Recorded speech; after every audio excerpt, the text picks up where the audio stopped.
Oke, jadi dari series Bad Genius ini kita bisa menemukan teori behaviorisme oleh John Watson.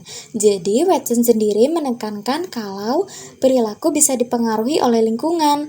Nah, lingkungan sekitarnya termasuk teman-teman yang curang bikin Lin makin terpengaruh. Ketika Lin melihat teman-temannya mendapatkan nilai tinggi tanpa usaha atau kerja keras, bikin Lin kepikiran, kenapa nggak ikut jalan pintas juga ya? Dalam series Bad Genius ini, tekanan dari teman-teman dan ekspektasi sosial mempengaruhi keputusan Lin dan kelompoknya untuk melakukan kecurangan. Konstruktivisme. Tokoh konstruktivisme ada David Ausubel. Pembelajaran yang bermakna yaitu Ausubel menekankan pentingnya mengaitkan pengetahuan baru dengan pengetahuan yang sudah ada. Karakter-karakter dalam film Bad Genius mengaitkan materi pelajaran dengan pengalaman nyata sehingga memahami konsep dengan lebih baik. Dalam film Bad Genius, Lin menggunakan strategi untuk mempersiapkan teman-temannya sebelum ujian yang dapat dianggap sebagai advanced organizer. Advanced organizer ini membantu mereka memahami dan mengingat informasi yang lebih baik saat menghadapi tantangan. Lalu yang ketiga ada teori kognitivisme, tokohnya Jean Piaget. Teori perkembangan kognitif yang menguraikan bagaimana anak-anak membangun pemahaman tentang dunia melalui tahap-tahap perkembangan. Nah, dalam proses pembelajaran aktif, Lin dan teman-temannya aktif dalam membangun pengetahuan mereka tentang materi ujian. Mereka beradaptasi dengan situasi baru dan mengembangkan strategi yang diperlukan, mencerminkan konsep bahwa anak-anak membangun pengetahuan melalui pengalaman dan interaksi dengan lingkungan. Lalu di perkembangan, karakter-karakter di film menunjukkan perkembangan kognitif dalam cara mereka menghadapi tantangan, beradaptasi dengan kondisi baru, dan belajar dari pengalaman mereka. Dalam video tersebut, terdapat teori humanisme dari Abraham Maslow. Hierarki kebutuhan.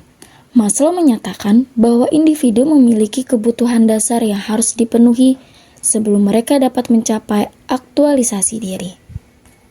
Dalam film Bad Genius, karakter-karakter berjuang untuk memenuhi kebutuhan dasar, seperti keamanan dan penerimaan sosial yang mendorong mereka untuk melakukan kecurangan demi mendapatkan nilai tinggi dan pengakuan. Aktualisasi diri.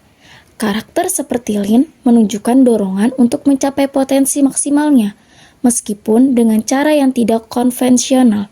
Ini mencerminkan pencarian aktualisasi diri yang menjadi fokus dalam teori Maslow.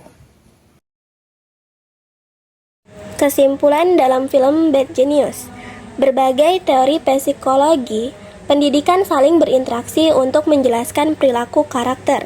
Yang pertama, behaviorisme terlihat dari tekanan lingkungan dan ekspektasi sosial yang mendorong karakter, terutama Lin, untuk melakukan kecurangan. Yang kedua, kognitivisme tercermin dalam proses pembelajaran aktif di mana karakter mengembangkan strategi dan beradaptasi dengan tantangan ujian. Yang ketiga, konstruktivisme muncul saat mereka mengaitkan pengetahuan baru dengan pengalaman nyata dan menggunakan advanced organizer untuk meningkatkan pemahaman. Dan yang terakhir, humanisme menggambarkan perjuangan karakter dalam memenuhi kebutuhan dasar yang memotivasi tindakan mereka, serta pencarian aktualisasi diri. Secara keseluruhan, film ini menunjukkan bagaimana lingkungan, proses belajar, dan kebutuhan individu saling mempengaruhi dalam konteks pendidikan.